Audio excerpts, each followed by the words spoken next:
Ya está disponible en Amazon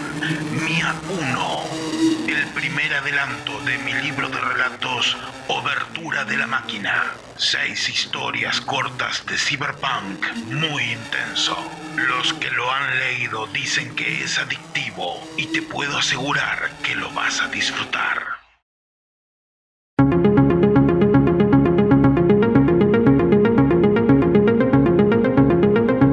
¿Qué tal, familia señalera? ¿Cómo están pasando esta cuarentena? Quiero que me cuentes aquí debajo cómo la estás pasando. Mientras tanto nosotros, bueno, aprovechamos que hay un poco de sol para estar en el balcón y preparar algunas cositas para ustedes. Ahora vamos a ver a José Antonio Caravaca, quien estuvo en la temporada anterior de la señal Ciencia y Misterios, sobre el cierre, sobre fin de año, hablando de la teoría de la distorsión. Sabrán que hacemos programas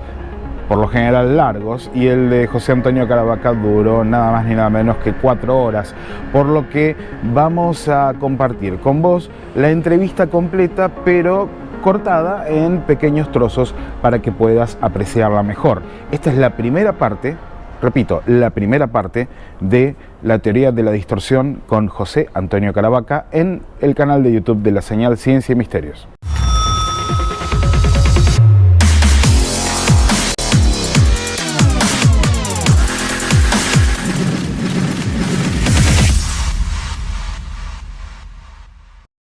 Como les había prometido, familia señalera, estamos en una edición muy especial de la señal Ciencia y Misterios porque nos vamos a meter de lleno, profundo, con todo en la teoría de la distorsión, y por eso lo tenemos a un gran amigo, el creador, el padre de la distorsión, José Antonio Caravaca. Bienvenido otra vez a la señal, qué alegrón tenerte por acá. Hola, ¿qué tal, Fer? Encantado otra vez de estar aquí contigo. Bueno, primero que nada, y esto es entre amigos absolutamente, quiero felicitarte públicamente porque es un alegrón, una inyección de adrenalina ver cada vez que abro las redes sociales, verte allí con la distorsión presentando el libro con ediciones nuevas, el éxito que está teniendo. Te felicito, sé lo que has trabajado en esto durante años y años y años, desde que nos conocemos que venimos hablando de este tema, Sí. y la verdad es que verlo plasmado de esta manera y la recepción que está teniendo de parte de los lectores, de parte del público en las conferencias, es lo que te mereces, y te mereces mucho más todavía, porque es un trabajo hecho exhaustivo, profundo, que da una vuelta de tuerca a cosas que ya se venían hablando, y que da un paso más allá, ¿no? En toda esta cuestión de tratar de dilucidar estos fenómenos o este fenómeno que es tan particular. Así que, José, bravo, bravo, bravo, bravo, realmente, mi amigo. Me gustaría estar allí para darte un gran abrazo, y espero que nos lo demos prontito en persona porque realmente te lo mereces. Pues nada, muchas gracias, y la verdad que yo he sido el primer sorprendido de ver tanto la reacción del público, de los lectores, de los aficionados, de Eso. los compañeros, de los estudiosos, de los diferentes medios de comunicación que han acogido muy bien el libro, más allá de cualquiera de mis ilusiones primogenias a la hora de ver cómo iba a funcionar, y muy satisfecho sobre todo porque, como bien dice, es el resultado de años de investigación, de estudio, de muchas reflexiones, y que por fin lo veo plasmado en este libro tan añorado, y que gracias al agente externo, a lo que haya allá afuera, pues está funcionando realmente bien. No me puedo quejar. Está operando a favor el fenómeno en este caso. Sí, la verdad que sí. Absolutamente, absolutamente. Ya me decías que se está planteando, o ya van por la tercera edición del libro gordo de la distorsión. Sí, sí. Hace poco me comentó ya la editorial que lo tenían en mente, el sacar ya la tercera edición, porque está funcionando muy bien, no solamente en el mercado español, sino en toda Sudamérica y en Argentina, donde eh, está resultando también un lugar donde se está acogiendo muy bien todo lo relacionado con la teoría de la distorsión. Igualmente acá en España también se está valorando y celebrando las aportaciones que desde allá se están haciendo aquí con los libros, por ejemplo, de Néstor Berlanda y Juan Acevedo, que se han publicado acá con sellos españoles y que también están teniendo un gran éxito de tanto de acogida como de ventas. Bueno, es un intercambio cultural, nunca mejor dicho, que se potencia, ¿no?, en esta cuestión. Y Néstor Berlanda estuvo hace poco allí en España. He visto también las fotografías, algún que otro video, y han compartido un buen rato y han compartido ponencias, así que, bueno, creo que nunca más cerca, ¿no?, las interpretaciones del fenómeno que tienen sus congruencias, que a veces tienen sus discrepancias, pero que en definitiva buscan, que eso es lo importante, hacer nuevas preguntas, dar pasos adelante y salir de un encajonamiento que teníamos hace muchísimo tiempo. Yo tengo preparadas acá las preguntas de la familia señalera. Todos, creo que muchísimos, realmente se han copado con esto de preguntarte y hacer interactiva esta emisión, pero quiero que comencemos por el núcleo, ¿no?, por el hueso de la teoría de la distorsión. Bueno, la teoría de la distorsión nace por una inquietud propia, por conocer, por satisfacer mi curiosidad sobre qué puede ser este fenómeno que llevamos tantos años investigando, más de 70, que se dice muy pronto, más de 7 décadas, y que desde sus inicios, allá por la década de los 50, que fue cuando realmente comenzó a investigarse, pues se planteó la hipótesis extraterrestre como la lógica o la única respuesta válida para este paradigma que nos llenaba de interrogantes, pero que con el paso del tiempo y viendo la situación actual, que todavía seguimos más o menos en un callejón sin salida, pues se evidenciaba que la posibilidad de que este tipo de manifestaciones estuviera provocada por una civilización alienígena, pues dejaba muchos puntos sin explicación, dejaba muchos asuntos en el aire, y nunca mejor dicho, y ya desde finales de los 60 pues hubo grandes investigadores, estudiosos y analistas de la materia como Jacques Vallée, John Keel, Jerome Clark y tantos otros, el recientemente fallecido Salvador Freixedo, que empezaron a plantear otro tipo de hipótesis, de planteamiento para explicar todo lo que aglutina la casuística ufológica, que, como digo, resulta prácticamente inconcebible desde el punto de vista de la hipótesis extraterrestre, que pudiera solucionar todas y cada una de las diferentes incertidumbres, incluso de los retos que plantea el estudio pormenorizado de lo que nos ofrece la casuística, y, como digo, un buen nutrido grupo de investigadores que seguían siendo un pequeño reducto como de rebeldes, en comparación con lo que mueve incluso a día de hoy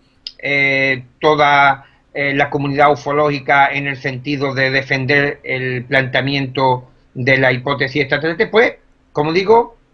empezaron a esbozar que este fenómeno, este paradigma, podía proceder de otra dimensión, que estaba relacionado con el psiquismo humano,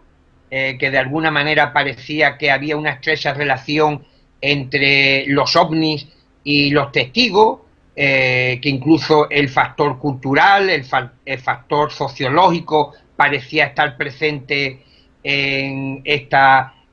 manifestaciones, y por tanto se abría un nuevo abanico de posibilidades, explorando vías alternativas a la hipótesis extraterrestre, y de ahí, del estudio, del análisis de todos estos planteamientos, pues surge la teoría de la distorsión, que plantea quizás con algunos puntos en discrepancias con los sistemas propuestos, por ejemplo, por Jacques Vallée o por el propio John Keel, que fueron quizás dos baluartes en este sentido, que abrieron el camino, abrieron nuevos senderos para reconducir el pensamiento ufológico por caminos y vías que hasta el momento parecían inexploradas, y la distorsión lo que defiende es que el fenómeno ovni, estas apariciones, estas manifestaciones, están estrechamente relacionadas con la psique humana, de tal manera que el observador, como una de las premisas básicas de mi planteamiento, no es un mero cronista, no es un mero observador de lo que está aconteciendo ante sus ojos, no está presenciando el desembarco de una supuesta nave alienígena, sino que está participando activamente, aunque sea de forma inconsciente, en lo que se está produciendo ante su atónita mirada. Es de alguna forma como co-creador de lo manifestado, y como defiende incluso los postulados más avanzados de la física cuántica, donde se ve que lo observado está en estrecha relación con el observador, pero aquí lo llevaríamos todavía quizás un poco más lejos, ya que estoy convencido que este tipo de manifestaciones que se han estado presentando al ser humano desde tiempos inmemoriales utiliza conceptos humanos, conceptos culturales, sociales, científicos, filosóficos, morales, incluso cotidianos, mundanos, para adecuar su escenografía, su presencia ante nosotros, y por eso existe esta evolución en los encuentros con entidades a lo largo de la historia. Antiguamente hablábamos de ángeles, demonios, elfos, hadas, gnomos, duendes, difuntos, que son quizás los que más tiempo han permanecido junto al ser humano por el factor precisamente cultural innato a la religiosidad, a la metafísica y a los más puros sentimientos humanos de la pérdida de un familiar, querido, sí. de un ser querido. Pero fíjate que curiosamente, por ejemplo, y aquí tengo yo discrepancias con Vallée, él hablaba de que el fenómeno se camuflaba, utilizaba una suerte de disfraz para manifestarse ante el ser humano, ante los testigos. Por ejemplo, hace 200 años, pues, utilizaba el rol de los duendes, hadas, sí, y tal, y actualmente, pues,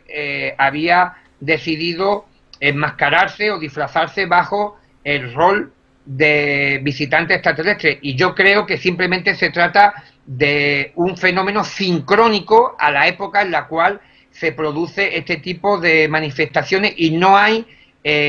otra explicación para esto, sino que simplemente lo que vemos tiene que estar en evidente concordancia con el pensamiento de la época, porque la mayor parte de lo que se está observando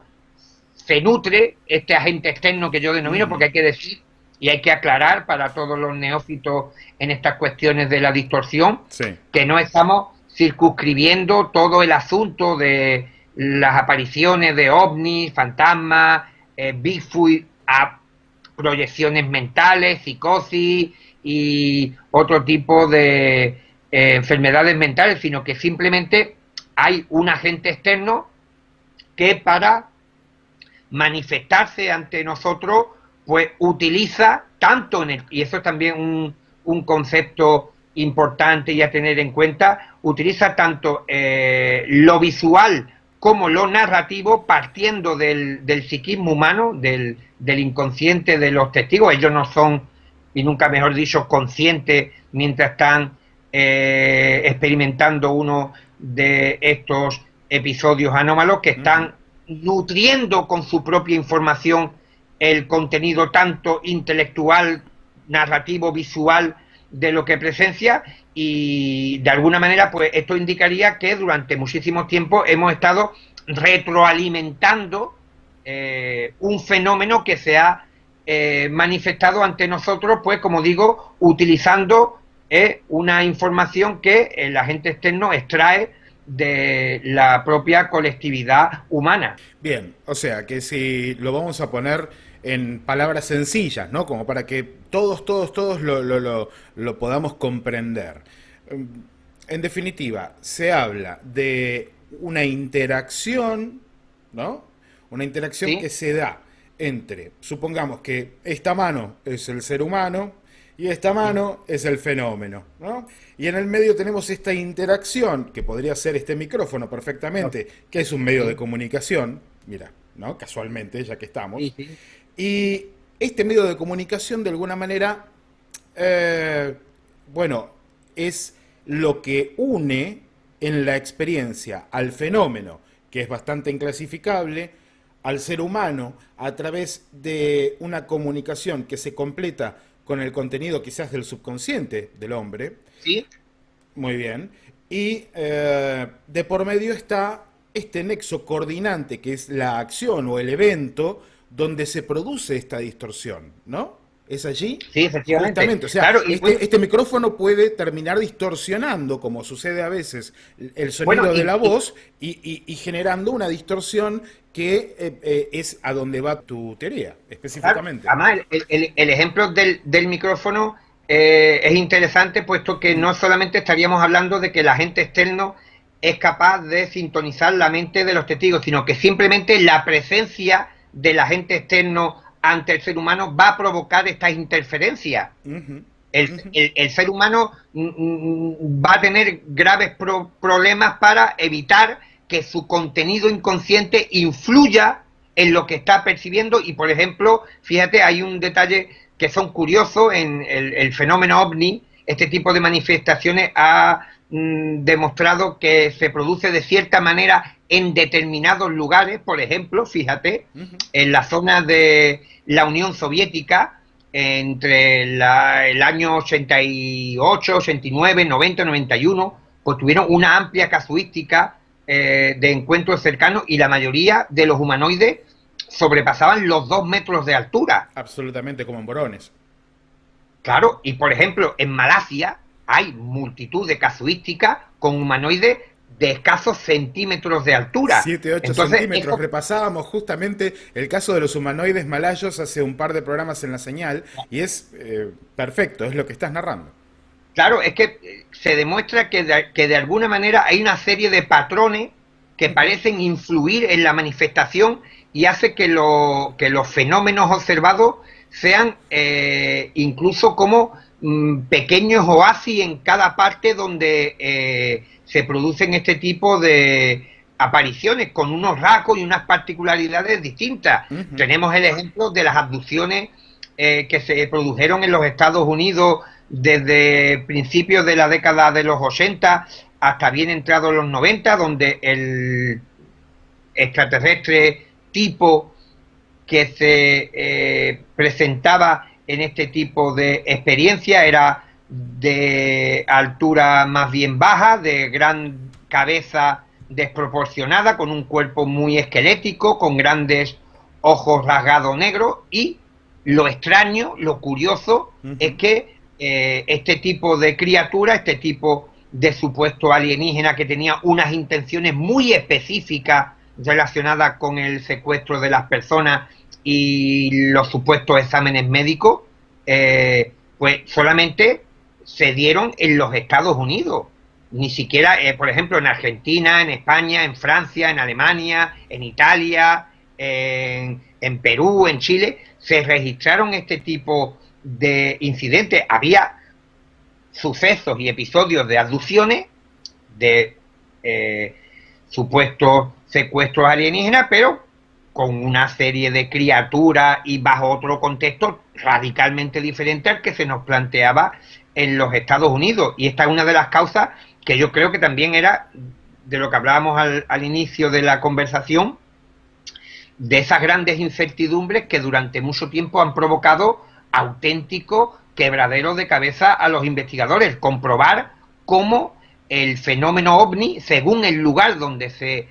manifestara, parecía hacerlo de una manera diferente, aunque conservaba el esqueleto básico, que supuestamente todos eran visitantes del espacio, pero en cada lugar pues actuaba de una forma. Y tenemos los eventos ocurridos en Brasil, donde los ovnis se mostraban con cierta hostilidad ante los testigos, con una hostilidad que no se ha visto reflejada en otra parte del mundo, aunque ha habido casos puntuales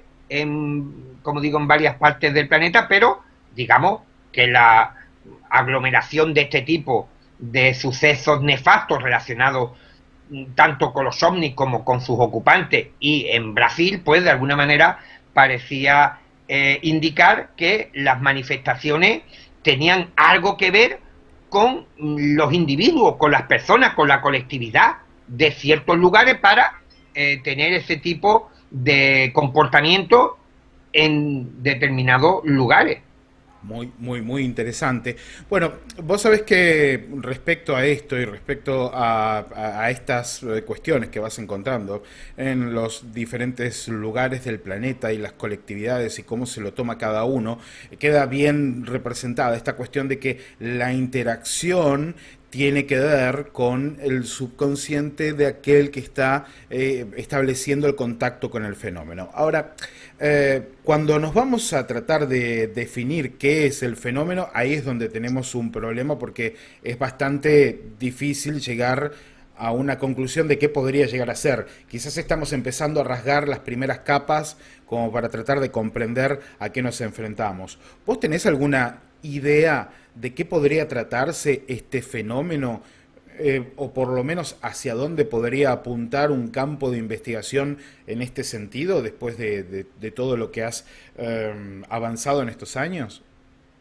Bueno, tenemos una serie de pistas interesantes y las hemos hablado en alguna que otra ocasión. Fíjate, durante mucho tiempo, desde los albores de la humanidad, se ha hablado en folclore, en tradiciones orales, escritas, en distintas narraciones del encuentro de seres humanos con entidades, criaturas y todo tipo de seres que les salían al paso con muy diferentes propósitos y con diferentes orígenes. Pero si desprendemos todas estas visiones de entidades de su capa, lo que tú hablabas, de la capa exterior, de lo que se nos asemeja, si son ángeles, si son difuntos, si son elfos. Quitarle las etiquetas, como siempre estoy insistiendo en el programa, por esto lo digo siempre, y ahora creo que la familia señalera empieza a ver por dónde viene la mano de sacar las etiquetas del medio, familia señalera. Esto que está diciendo José Antonio es súper importante. Presten la atención, yo estoy de acuerdo con él, de hecho con Juan Acevedo Peinado estamos trabajando en terminar un libro que tiene que ver con esto, justamente, en tratar de identificar, por lo menos tirar una hipótesis de qué puede ser el fenómeno, sin ninguna certeza, ¿no? Pero trabajar en esto, José. Claro, porque fíjate, es interesante como si desnudamos a las entidades, veremos que ni los estudiosos de los fantasmas, ni los estudiosos de las hadas, de los duendes, ni de los ángeles, ni de las apariciones de la Virgen, ni los que persiguen al Bigfoot, al Yeti, saben de dónde vienen estas criaturas o estos seres o entidades. No saben las intenciones, no saben su propósito, y entonces esto quiere decir que tiene que haber un nexo de unión entre todo este tipo de manifestaciones, porque no vamos a ser todos los estudiosos igual de torpes que nuestros compañeros para no llegar a algún tipo de conclusión. Y aparte, este tipo de seres se comportan todos de la misma forma, evitando dar información concreta sobre su lugar de origen y sobre su propósito. Ni los parapsicólogos, ni los ufólogos, ni los cristozólogos, ni los que investigan las apariciones marianas llegan a ningún tipo de conclusión general aportada por las apariciones. Pero si nosotros estudiamos lo que es la casuística, lo que nos ofrece el análisis de todo este tipo de eventos, nos daremos cuenta que sí hay una serie de pistas, que es lo que te decía al inicio de la respuesta de esta interesante pregunta, y es ver, por ejemplo, que tanto los videntes de la Virgen, la gente que ve fantasmas, la gente que ve hadas y duendes y la gente que ve extraterrestres, los diferentes estudiosos han dicho, han comentado y han comprobado que los testigos parecen estar en un estado alterado de conciencia. Siempre se ha dicho que hay una doble vista para las personas que ven a la comunidad secreta, la gente que ve fantasmas tiene el don, los testigos ovni también parecen estar en un estado no ordinario de conciencia cuando están frente a este tipo de manifestaciones. Por tanto, ¿qué tendrá que ver un alienígena con un duende, con un difunto, con la Virgen María, para que todos los testigos estén en un estado no ordinario de conciencia? Pues esto ya nos da la primera pista, que este fenómeno probablemente proviene de porciones, resquicios de la realidad, que podemos llamarla también universos paralelos, dimensión desconocida, el término es lo de menos, pero yo prefiero utilizar el término realidad ampliada, en la cual nosotros estamos incluidos, pero que en nuestro estado normal de conciencia, pues nos pasa completamente desapercibido, y solamente durante el instante en el cual se produce este tipo de encuentro es cuando somos conscientes de la existencia de esa dimensión oculta, de ese universo paralelo, de esa realidad ampliada donde habita el agente externo, y en esa fracción de tiempo en la cual se está produciendo el encuentro, la manifestación, se crea una zona fronteriza entre ambas realidades, que es una misma, pero en la cual nosotros no tenemos conciencia de, o no abarcamos todo lo que incluye, y yo creo que es donde se dan esa amalgama de fenómenos y hechos anómalos, que serían rasgos distintivos de esta realidad ampliada que no tiene nada que ver con la nuestra. Se produciría esa mezcla, esa conjunción de factores desconcertantes, anómalos, extraños, absurdos, que son los que hacen que la teoría extraterrestre no termine de cuadrar, y podríamos encontrar, quizás no todavía una solución definitiva, pero sí atisbar por dónde nos conduce ese camino del que hablábamos, que abrieron gente como Keel, Vallée, Grosso y tantos otros, indicando que probablemente las manifestaciones de los ovnis se estaban produciendo desde otras dimensiones, desde otros aspectos desconocidos de nuestra realidad, y que no estaríamos ante un fenómeno al uso. Mira, vos sabés que John Mack, en un momento, cuando se reúne con el Dalai Lama, allá por principios de los 90, habla justamente de este tema, ¿no? Porque Mack ya comenzaba a desandar el camino de lo extraterrestre y comenzaba a preguntarse lo mismo, ¿no? A ver, ¿qué está pasando realmente acá? Yo creo que también por su relación con McKenna, con Vallée, ¿no? Comenzaba a preguntarse si no era otra cosa lo que estaba pasando y no algo extraterrestre. Y resulta que el Dalai Lama le responde que en realidad lo que estaba pasando, porque esta es una de las opciones, ¿no?, es que estas entidades compartían con nosotros este mundo, si se quiere, o esta existencia, y que estaban viendo lo que nosotros le estábamos haciendo al planeta, y a partir de ahí trataban de comunicarse y de comunicarnos su descontento de diferentes maneras, a veces con un mensaje ecológico, a veces con un mensaje medio aterrador, pero siempre tratando de establecer una conexión. Y que él, el Dalai Lama, pensaba que en realidad les estábamos complicando mucho la vida, por así decirlo, porque estaba directamente relacionado nuestro destino al de ellos. Esa era una respuesta que daba, por ejemplo, el Dalai Lama, y que quizás sirva para alimentar un poco el think tank, ¿no? Esta cuestión de pensar las cosas esta noche. Claro, porque es interesante, porque se puede comprobar cómo el estudio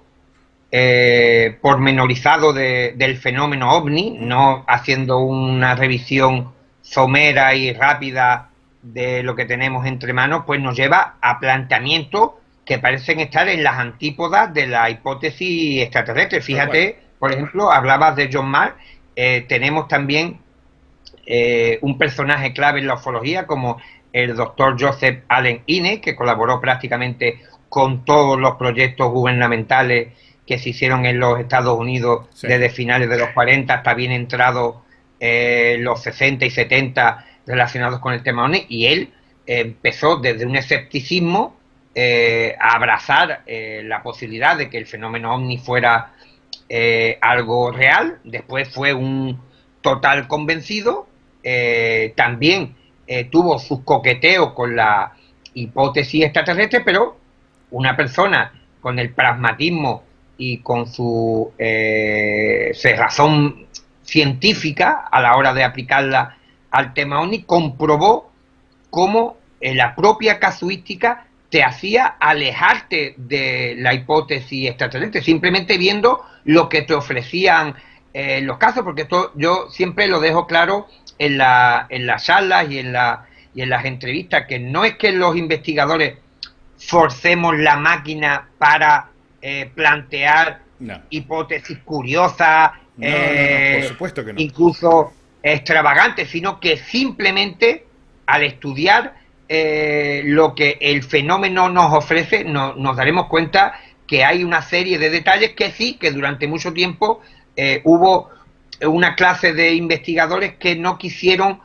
mostrarlo de forma muy notoria en sus escritos, en sus artículos, en libros, en conferencias, para de alguna manera que estos elementos no produjesen desazón en el conocimiento que tuviéramos del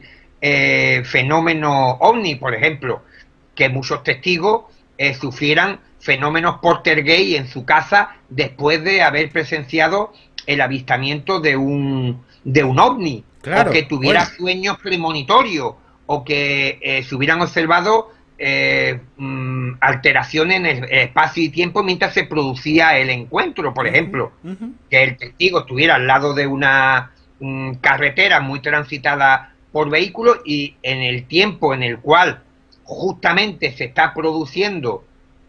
el encuentro, el avistamiento, ningún otro vehículo pasa por la carretera, como si de pronto se hubiera establecido una campana de silencio en la zona que hubiera arrebatado al individuo de la realidad cotidiana y estuviera en una especie de corte, de espacio y tiempo, donde solamente está presente el testigo y el fenómeno, y toda esta serie de cuestiones fueron las que provocaron gran incertidumbre en Joseph Allen Hynek, y pasó de la hipótesis extraterrestre a defender que cuanto menos el paradigma ufológico aglutinaba toda una amalgama de causas y fenomenología extraña, anómala, desconcertante y absurda, que hacía muy poco probable que fuera provocada por una simple visita a nuestro planeta de unos científicos que hubieran manufacturado una nave espacial en un recóndito hangar, en un planeta lejano, que hubieran conseguido a través de una amplia tecnología sortear las grandes distancias cósmicas y llegar a nuestro planeta. Y sobre todo hay otro gran apartado, otro gran desconocido durante mucho tiempo, que fue el conocer realmente la narrativa de los encuentros cercanos, lo que hablaban los ocupantes de los ovnis, la gran cantidad de tonterías y de aspectos absurdos y sin sentido que contenían la mayoría de las conversaciones y diálogos entre los ufonautas y los atónitos testigos que veían cómo, por ejemplo, podía descender de un ovni un ser pertrechado con una escafandra, un equipo de respiración autónoma, todo un supuesto astronauta procedente de lejanas estrellas, y le preguntara la hora o de dónde se encontraba, o le ofreciera una galleta, un recipiente de agua, y multitud de cuestiones que parecían indicar que, y es también otro de los aspectos que yo señalo en mi libro y en la teoría de la distorsión, y es también a tener muy en cuenta que se produce una paradoja curiosa, que la cercanía del fenómeno produce mayor distanciamiento. Por ejemplo, los avistamientos lejanos, pues, de alguna manera parecen evocar por las apariencias que estamos ante, evidentemente, una civilización extraterrestre, porque hay que decir que la hipótesis extraterrestre tampoco surge de la nada, sino que es esbozada y planteada por la propia apariencia del paradigma, de las manifestaciones que se están produciendo, que son objetos que parecen ser aeronaves, vehículos tripulados por diferentes tipos de individuos, de seres, de criaturas, de entidades, y como digo, en la lejanía parecen aguantar el tipo, como solemos decir aquí en España. Parece que la hipótesis extraterrestre parece una explicación sólida, pero cuando el fenómeno se aproxima, pues claro, en cualquier otro tipo de paradigma, el poder tener una materia a estudiar a tan solo 1 metro de distancia, incluso cuando puedes tocarla, cuando puedes conversar con los hipotéticos ocupantes de este tipo de aeronaves, pues el fenómeno debería de haberse resuelto prácticamente a las primeras de cambio, y sin embargo esto no ha sucedido. La cercanía del fenómeno produce la paradoja de una lejanía intelectual. ¿Por qué? Porque el fenómeno se muestra con tanta discrepancias de un evento a otro, con tantos elementos absurdos. José, es que basta con decir que si mañana, como lo hemos dicho un montón de veces en el programa, si mañana desciende una tremenda nave extraterrestre sobre Madrid, sobre Cádiz, sobre Buenos Aires, sobre Santa Rosa la Pampa, sobre la ciudad de Neuquén aquí en Argentina, Santiago de Chile, donde sea, y bajan unos marcianitos de antenitas verdes y le dan la mano a todo el mundo, saludan, se van a jugar al bingo, salen a pasear y hasta se ponen de novio con algunas chicas terrestres. Aunque sucediese todo eso, no explicaría todo el abanico que significa el fenómeno, sino una porción muy pequeña. Claro, es que eso es lo más irritante, y eso lo planteaba el propio Jacques Vallée en alguno de sus libros, que el hecho de que se produjese un encuentro o un avistamiento que fuera provocado por una civilización alienígena al uso, o por lo menos lo que tenemos más o menos en mente, aunque si te fijas ya incluso el cine cada vez pone el tema desde una perspectiva mucho más amplia y desconcertante y ambigua, más que hablar de seres físicos. Pero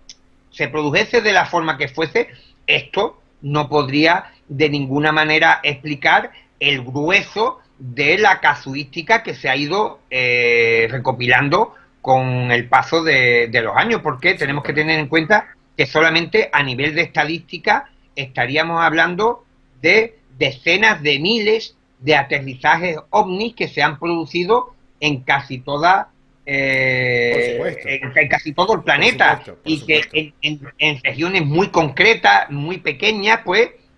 reúnen decenas de avistamientos. Y lo mismo esto lo podemos trasladar a una remota región española como francesa, argentina,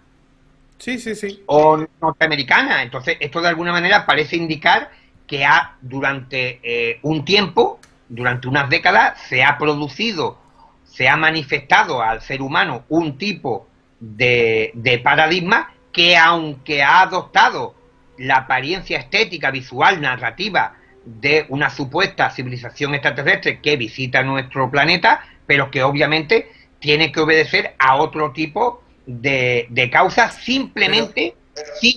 teniendo en base la literatura que hemos acopiado en más de 7 décadas.